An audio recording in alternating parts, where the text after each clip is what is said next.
লোকটা যখন একদিন তার স্ত্রীর জন্মদিন পালন করতেছিল তার বন্ধুর সাথে মিলে, তখনই বাইরের দরজায় দুইটা মেয়ে আসে।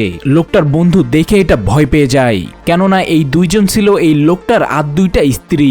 লোকটা একসাথে তিনটা বিয়ে করেছে আর একই বিল্ডিং এর বিভিন্ন ফ্লোরে সে তিনটা বউকে রেখেছে।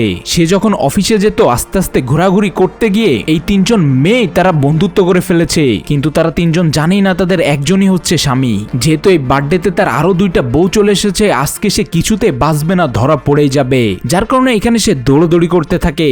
যখনই সে বিল্ডিং থেকে লাফ দিতে যাবে তার বন্ধু তাকে ধরে টান দেয়, এতে সে কেকের উপরে গিয়ে পড়ে। তার পুরো মুখে কেক লেগে যায়। যখন তার আরো দুইটা স্ত্রী তার সামনে আসে, তার মুখে কেক লেগে থাকার কারণে তাকে চিনতে পারে না। লোকটা এখানে তার কণ্ঠস্বরটা বদলে কথা বলতে থাকে। তার বউ তার কাছে জিজ্ঞাসা করলে সে বলে যে আমার গলার ভিতরে মোমবাতি ঢুকে গেছে, তাই আমার ভয়েসটা এমন হয়ে গেছে। তার বউ যখন তাকে মুখটা ধুয়ে আসতে বলে, সে বলে আজকে তোমার জন্মদিনে আমি সারাদিন কেক মেখেই থাকবো, এই পুরো জন্মদিনে আমি কেক মেখেই পালন করব। মুখে কেক নিয়ে সে পুরো জন্মদিনটা পালন করে, বাদ বাকি তার বউদের সাথেও ছবি তোলে, কিন্তু তার বউরা কিছুই বুঝতে পারে না।